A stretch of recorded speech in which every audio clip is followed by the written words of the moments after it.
മക്കളെ, എയിംസിൻ്റെ BSc nursing അതേപോലെ paramedical കോഴ്സസിൻ്റെയും registration start ചെയ്തിട്ടുണ്ട് 2026 അതായത് വളരെ ചെറിയ ഫീസിൽ നേഴ്സിങ്ങും അല്ലെങ്കിൽ പാരാമെഡിക്കൽ കോഴ്സും ഒക്കെ പഠിക്കാനുള്ള ഒരു ഓപ്ഷനാണ് എയിംസ് വഴി ഉണ്ടാവുക.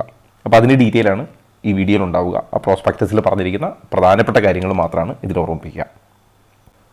ഡൽഹി എയിംസ് ഉൾപ്പെടെ ഏകദേശം 18ഓളം എയിംസിലേക്കാണ് അഡ്മിഷൻ.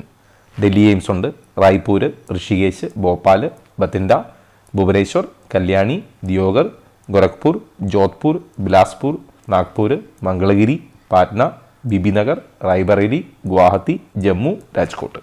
ഇങ്ങനെ 19ഓളം എയിംസിലേക്കാണ് ഈ രജിസ്ട്രേഷൻ നടക്കുന്നത്.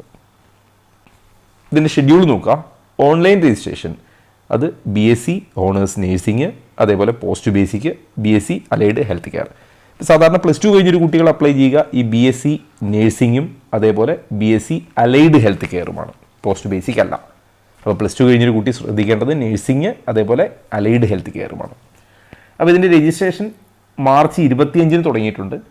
ഏപ്രിൽ 24 വരെയാണ് ഇതിൻ്റെ രജിസ്ട്രേഷൻ ഉണ്ടാവുക. ഏപ്രിൽ 24 വൈകിട്ട് 5 മണി വരെ നിങ്ങൾക്ക് രജിസ്റ്റർ ചെയ്യാം. ഇനി നിങ്ങളുടെ രജിസ്ട്രേഷനിൽ എന്തെങ്കിലും എറർ വന്നിട്ടുണ്ടോ, എന്തെങ്കിലും തിരുത്തേണ്ടതുണ്ടോ എന്നുള്ളതൊക്കെ ഏപ്രിൽ 29 പബ്ലിഷ് ചെയ്യും. എന്നിട്ട് ആ തിരുത്തേണ്ട കാര്യങ്ങളൊക്കെ തിരുത്താനുള്ള സമയം ഏപ്രിൽ 29 തുടങ്ങി മെയ് 3 വരെ നിങ്ങൾക്ക് സമയം ഉണ്ടാവും.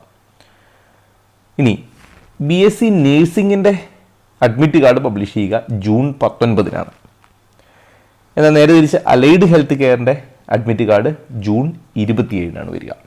അപ്പോൾ 19 ജൂൺ 19 നേഴ്സിങ്ങിൻ്റെ അഡ്മിറ്റ് കാർഡ് വരും, ജൂൺ 27 അലൈഡ് ഹെൽത്ത് കെയറിൻ്റെ അഡ്മിറ്റ് കാർഡും വരും. BSc നേഴ്സിങ്ങിൻ്റെ എക്സാം ജൂൺ 27 19 അഡ്മിറ്റ് കാർഡ് വന്നാൽ 27 എക്സാമാണ്. എന്നാൽ നേരെ തിരിച്ച് അലൈഡ് ഹെൽത്ത് കെയറിൻ്റേത് നിങ്ങൾക്ക് ജൂൺ 27 അഡ്മിറ്റ് കാർഡ് പബ്ലിഷ് ചെയ്യുകയും ജൂലൈ 4 എക്സാം ഉണ്ടാവുകയും ചെയ്യും. ഇതൊക്കെ ഒരു ടെൻറ്റേറ്റീവ് ഡേ ആണ്. ചിലപ്പോൾ അങ്ങോട്ടും ഇങ്ങോട്ടൊക്കെ ഒരു മാറ്റം ഉണ്ടാവാം. മാറ്റം ഉണ്ടാകുമ്പോൾ നമ്മളത് കമ്മ്യൂണിറ്റിയിൽ അറിയിക്കുകയും ചെയ്യും.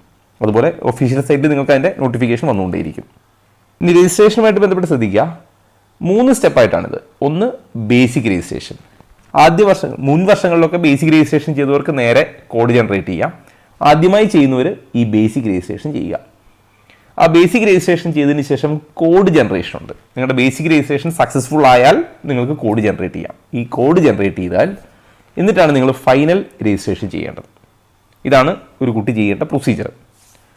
ഇനി എക്സാമിൻ്റെ ഡീറ്റെയിൽ നോക്കുക. എക്സാമിൻ്റെ ഡീറ്റെയിൽ ഈ നേഴ്സിങ്ങിൻ്റെ BSc അലൈഡ് ഹെൽത്ത് കെയർ നോക്കുക. എല്ലാ പാർട്ടിസിപ്പേറ്റിംഗ് എയിംസിലേക്കുമുള്ള എക്സാം ഒന്നിച്ചാണ്. അതേപോലെ നേഴ്സിംഗ് എല്ലാ പാർട്ടിസിപ്പേറ്റിംഗ് എയിംസിലേക്കുമുള്ളത് ഒന്നിച്ചാണ്. എൻട്രൻസ് എക്സാമിനേഷനൊക്കെ ഓൺലൈനിലാണ്, ഓൺലൈൻ മോഡാണ്, പെൻ ആൻഡ് പേപ്പർ അല്ല.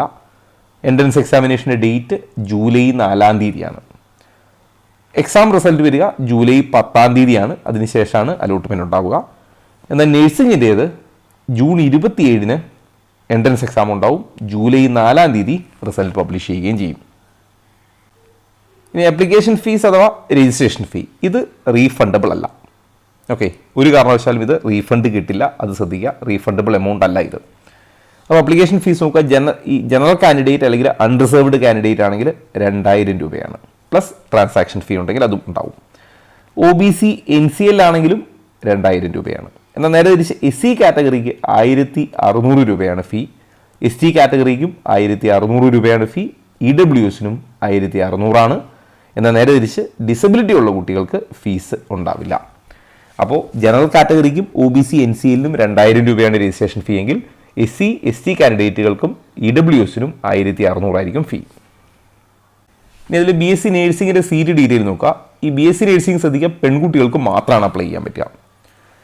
അപ്പോൾ ഡൽഹി എയിംസിൽ ടോട്ടൽ 96 സീറ്റാണ്, ബറ്റിൻഡയിൽ 60 സീറ്റാണ്, ഭോപ്പാലിൽ 90. ഞാനിത് മുഴുവൻ വായിക്കുന്നില്ല. ടോട്ടൽ ഈ 19 എയിംസിലുമായിട്ട് 1366 സീറ്റാണ്. ഏകദേശം 1400 സീറ്റ് എല്ലാ എയിംസിലൂടെയായിട്ടുണ്ട്. അതിൽ അൺറിസർവ്ഡിന് 538 സീറ്റാണ് ആകെ. അൺറിസർവ്ഡിലെ ഫിസിക്കൽ ഡിസബിലിറ്റിക്ക് 26 സീറ്റുണ്ട്. EWSന് 129 സീറ്റുണ്ട്. EWSലെ ഫിസിക്കൽ ഡിസബിലിറ്റിക്ക് 4 സീറ്റുണ്ട്. OBC കാൻഡിഡേറ്റിന് 354 സീറ്റാണ്. OBCയിലെ ഫിസിക്കൽ ഡിസബിലിറ്റിക്ക് 12 സീറ്റുണ്ട്. SCക്ക് 190 സീറ്റ്, SCയിലെ ഫിസിക്കൽ ഡിസബിലിറ്റിക്ക് 12 സീറ്റ്, ST കാൻഡിഡേറ്റിന് 100 സീറ്റ്, അതിലെ ഫിസിക്കൽ ഡിസബിലിറ്റിക്കാർക്ക് ഒരു സീറ്റ്. അങ്ങനെ 1366 സീറ്റാണ് ടോട്ടൽ ഉണ്ടാവുക ഈ 19 എയിംസിലുമായിട്ട്. എന്നാൽ നേരെ തിരിച്ച് പാരാമെഡിക്കലിൽ ശ്രദ്ധിക്കുക. പാരാമെഡിക്കൽ എല്ലാ കോഴ്സുകളും എല്ലാ ഇൻസ്റ്റിറ്റ്യൂട്ടിലും ഇല്ല. For example bachelor of medical radiology and imaging technology, അതേപോലെ dental operating room assistant, dental hygiene, operation theatre technology, ഇതൊക്കെ ഡൽഹി എയിംസിലുണ്ടാവും. എന്നാൽ എയിംസ് ഭുവനേശ്വറിൽ മെഡിക്കൽ ലബോറട്ടറി ടെക്നോളജി ഉണ്ടാവും, ഓപ്പറേഷൻ തിയേറ്റർ ആൻഡ് അനസ്തേഷ്യോളജി ഉണ്ടാവും, മെഡിക്കൽ ടെക്നോളജി ഇൻ റേഡിയോഗ്രഫി ഉണ്ടാവും, medical technology in radio therapy ഉണ്ടാവും. ഇനി allied health care course for AIIMS ഋഷികേശിൽ ഒപ്റ്റോമെട്രി ഉണ്ട്, യൂറോളജി ടെക്നോളജി ഉണ്ട്, റേഡിയോ തെറാപ്പി ടെക്നോളജി ഉണ്ട്, സ്ലീപ്പ് ടെക്നോളജി ഉണ്ട്, റെസ്പിറേറ്ററി തെറാപ്പി ഉണ്ട്, ന്യൂറോ മോണിറ്ററിംഗ് ടെക്നോളജി ഉണ്ട്, ഓർത്തോപീഡിക് ടെക്നോളജി ഉണ്ട്, മെഡിക്കൽ ലബോറട്ടറി ടെക്നോളജി ഉണ്ട്, medical radiology and imaging technology ഉണ്ട്. ഞാനിങ്ങനെ ഫുള്ള് വായിക്കുന്നില്ല. എയിംസ് നാഗ്പൂരിൽ നേരെ തിരിച്ച് ഈ 2 കോഴ്സുകളാണ്. എന്നാൽ എയിംസ് ബിലാസ്പൂരിൽ ഈ 3 കോഴ്സുകളുണ്ട്. എന്നാൽ ജോധ്പൂർ എയിംസിൽ ഈ 5 കോഴ്സുകളാണുള്ളത്. അതേപോലെ ബിബി നഗറിൽ 2 അലൈഡ് ഹെൽത്ത് കോഴ്സാണുള്ളത്. റായ്പൂർ ഈ 3 കോഴ്സും. അങ്ങനെ എല്ലാ പാരാമെഡിക്കൽ കോഴ്സും എല്ലാ ഈ അലൈഡ് ഹെൽത്ത് സയൻസും അല്ലെങ്കിൽ അലൈഡ് ഹെൽത്ത് കോഴ്സുകളും എല്ലാ എയിംസിലും ഇല്ല. എന്നാൽ നഴ്സിംഗ് എല്ലാ എയിംസിലും ഉണ്ട്. ഇവിടെയൊക്കെ ഈ ഓരോ ക്യാമ്പസിലും ഓരോ ടൈപ്പ് കോഴ്സുകളായിരിക്കും ഉണ്ടാവുക. അത് നമ്മൾ അലോട്ട്മെൻറ്റ് സമയത്ത് ശ്രദ്ധിച്ചാൽ മതി. ഞാൻ ജസ്റ്റ് ഒന്ന് ഓർമ്മിപ്പിച്ചു എന്ന് മാത്രം. എല്ലായിടത്തും ഇല്ല. അതുകൊണ്ട് തന്നെ താരതമ്യേന സീറ്റിൻ്റെ എണ്ണവും കുറവായിരിക്കും.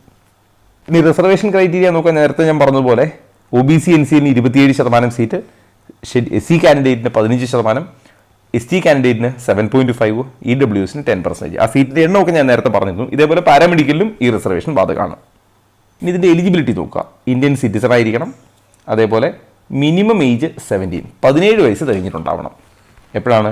31 December of the year 2026 December 31 17 വയസ്സ് കഴിഞ്ഞിട്ടുണ്ടാവണം. അതായത് candidates born on or after 2 January 2010 is not eligible to apply. 2010 ജനുവരി 2 ശേഷമോ അന്നോ ജനിച്ചവർക്ക് അല്ലെങ്കിൽ അതിന് ശേഷമോ ജനിച്ചവർക്ക് അപ്ലൈ ചെയ്യാൻ പറ്റില്ല. അതിന് മുമ്പ് ജനിച്ചവർക്കേ പറ്റൂ. 17 വയസ്സ് കഴിഞ്ഞിരിക്കണം. +2 പാസ്സായിട്ടുണ്ടാവണം. അതിൽ ഇംഗ്ലീഷ്, ഫിസിക്സ്, കെമിസ്ട്രി, ബയോളജി നിർബന്ധമാണ്. ഇനി ചില കുട്ടികൾക്ക് ബയോളജിക്ക് പകരം മാത്സ് എടുത്തവർക്കും എഴുതാവുന്ന കോഴ്സുകളുണ്ട്. പക്ഷേ ബയോളജി ആണ് ഫിസിക്സ്, കെമിസ്ട്രി മാൻഡേറ്ററി ആണ്, ഇംഗ്ലീഷും. അപ്പോൾ ഇംഗ്ലീഷ് നിർബന്ധമാണ്, ഫിസിക്സ് നിർബന്ധമാണ്, കെമിസ്ട്രി നിർബന്ധമാണ്. ബയോളജി ഓർ മാത്സ്, ബയോളജി പഠിക്കാതെ മാത്സ് എടുത്തവർക്ക് പറ്റുന്ന കോഴ്സുണ്ട്, ബയോളജി എടുത്തവർക്കുള്ള കോഴ്സുണ്ട്. പക്ഷേ നിങ്ങൾ ബയോളജി പഠിച്ചിട്ടുണ്ടെങ്കിൽ ഏത് കോഴ്സിനും അപ്ലൈ ചെയ്യാം. എന്നാൽ മാത്സ് പഠിച്ചിട്ടുണ്ടെങ്കിൽ ചില കോഴ്സുകൾക്കേ പറ്റൂ എന്ന് മാത്രം. അതുകൊണ്ട് ഇംഗ്ലീഷ്, ഫിസിക്സ്, കെമിസ്ട്രി, ബയോളജി പഠിച്ചവർക്ക് ഓൾമോസ്റ്റ് എല്ലാ കോഴ്സിനും അപ്ലൈ ചെയ്യാം. ഇനി +2 പഠിച്ചുകൊണ്ടിരിക്കുന്ന കുട്ടികൾക്കും റിസൾട്ട് വെയിറ്റിംഗ് വെച്ചുകൊണ്ട് അപ്ലൈ ചെയ്യാം. അലോട്ട്മെൻറ്റ് സമയത്ത് നിങ്ങളുടെ മാർക്ക് ലിസ്റ്റ് സബ്മിറ്റ് ചെയ്താൽ മതിയാവും. അതുകൊണ്ട് +2 പഠിച്ചുകൊണ്ടിരിക്കുന്ന കുട്ടികൾക്കും അപ്ലൈ ചെയ്യാം. ഇനി എക്സാമിനേഷൻ്റെ ഡീറ്റെയിൽ ശ്രദ്ധിക്കുക. എക്സാമിനേഷന് BSc ഓണേഴ്സ് നേഴ്സിംഗും അതേപോലെ അലൈഡ് ഹെൽത്തും എല്ലാ മേജർ സിറ്റീസിലും എക്സാം ഉണ്ടാവും. ഇന്ത്യയിലെ എല്ലാ സിറ്റീസിലും എക്സാം ഉണ്ടാവും. ഏതൊക്കെ സിറ്റീസ് ആണെന്ന് മെൻഷൻ ചെയ്തിട്ടില്ല, അത് പിന്നാലെ വരികയുള്ളൂ. അപ്പോൾ നേഴ്സിങ്ങിനും അലൈഡ് ഹെൽത്ത് കെയറിനും അപ്ലൈ ചെയ്യുന്ന കുട്ടികൾക്കെല്ലാം എല്ലാ സെൻറ്ററുകളിലും എല്ലാ സിറ്റികളിലും എക്സാം സെൻറ്റർ ഉണ്ടാവും. ഇനി BSc നേഴ്സിംഗ് അപ്ലൈ ചെയ്ത കുട്ടികൾ ശ്രദ്ധിക്കുക.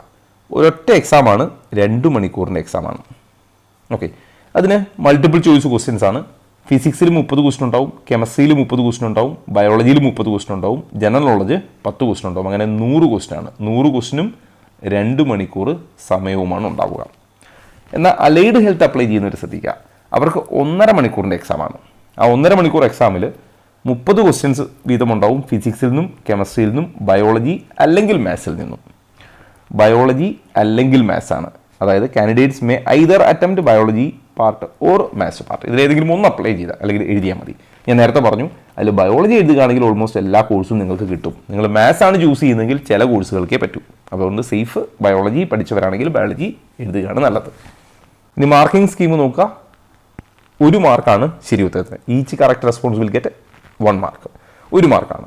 എന്നാൽ നേരെ തിരിച്ച് നെഗറ്റീവിന് 1/3, 3/1 നെഗറ്റീവ് ആവുകയും ചെയ്യും. ശരി ഉത്തരമാണെങ്കിൽ +1 ആണ്, തെറ്റിയാൽ -1/3 ആണ്. ഇനി നിങ്ങൾ ആൻസർ ചെയ്തിട്ടില്ലെങ്കിൽ മാർക്ക് നഷ്ടപ്പെടുകയൊന്നുമില്ല. പക്ഷേ ഈ ഓൺലൈൻ എക്സാം ആയതുകൊണ്ട് തന്നെ നിങ്ങൾ ചില ക്വസ്റ്റ്യൻസ് മാർക്ക്ഡ് ഫോർ റിവ്യൂ എന്ന് കൊടുക്കും. പിന്നീട് നിങ്ങൾക്ക് റിവ്യൂ ചെയ്യാൻ വേണ്ടി മാർക്ക് ചെയ്തു. ജസ്റ്റ് മാർക്ക് ഉണ്ട് അതിൽ, അല്ലെങ്കിൽ നിങ്ങൾ മാർക്ക് ചെയ്താണ് റിവ്യൂവിന് വേണ്ടി വെച്ചതാണ്. പക്ഷെ അതിൽ പറഞ്ഞിട്ടുണ്ട്, questions marked four review shall be considered as unanswered unless saved. ഈ മാർക്ക് ഫോർ റിവ്യൂ എന്നുള്ളത് നിങ്ങൾ സേവ് ചെയ്തിട്ടില്ലെങ്കിൽ നിങ്ങൾ അറ്റൻഡ് ചെയ്യാത്തതായിട്ടാണ് പരിഗണിക്കുക. അപ്പോൾ അതിന് മാർക്ക് കിട്ടുകയില്ല, നഷ്ടപ്പെടുകയില്ല. ഇനി ഓൺലൈൻ രജിസ്ട്രേഷൻ്റെ പ്രൊസീജിയർ നോക്കുക. aimsexams.ac.in എന്നുള്ള സൈറ്റിലാണ് രജിസ്റ്റർ ചെയ്യേണ്ടത്. ഞാൻ നേരത്തെ പറഞ്ഞു ഈ രജിസ്റ്റർ ചെയ്യുന്നത് 3 സ്റ്റെപ്പായിട്ടാണ്. ആദ്യം നിങ്ങളുടെ ബേസിക് രജിസ്ട്രേഷൻ കംപ്ലീറ്റ് ചെയ്യുക. ബേസിക് രജിസ്ട്രേഷൻ കംപ്ലീറ്റ് ചെയ്തിട്ട് കോഡ് ജനറേറ്റ് ചെയ്യുക. കോഡ് ജനറേറ്റ് ചെയ്തിട്ടാണ് ഫൈനൽ രജിസ്ട്രേഷൻ ചെയ്യേണ്ടത്. ഇങ്ങനെ 3 സ്റ്റെപ്പാണ്.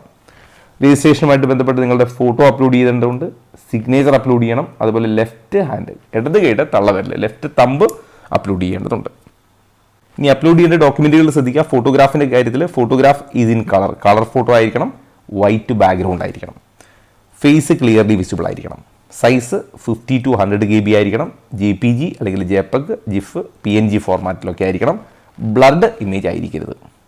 സിഗ്നേച്ചറിൻ്റെ കേസ് സിഗ്നേച്ചർ ക്ലിയർ ആയിരിക്കണം, ഓവർ റൈറ്റിംഗ് ഉണ്ടാവരുത്, വൈറ്റ് ബാക്ക്ഗ്രൗണ്ടിലായിരിക്കണം, സൈസ് 20 to 100 KB ആയിരിക്കണം, ഇമേജ് JPG, JPEG ഒക്കെ ആവാം, ബ്ലഡ് ആയിരിക്കരുത്. ഇനി തമ്പ് ഇംപ്രഷൻ ചെയ്യുമ്പോൾ തമ്പിൻ്റെ പ്രിൻറ്റുകൾ ക്ലിയർലി വിസിബിൾ, അതായത് തമ്പിൻ്റെ പ്രിൻറ്റിൽ ആ വിരലിലെ ലൈനുകൾ ക്ലിയർലി വിസിബിൾ ആയിരിക്കണം, വൈറ്റ് ബാക്ക്ഗ്രൗണ്ടിലായിരിക്കണം, 20 to 100 KB സൈസ് ആയിരിക്കണം, JPG, JPEG ഒക്കെ ഫോർമാറ്റിലാവാം, ബ്ലഡ് ആയിരിക്കരുത്.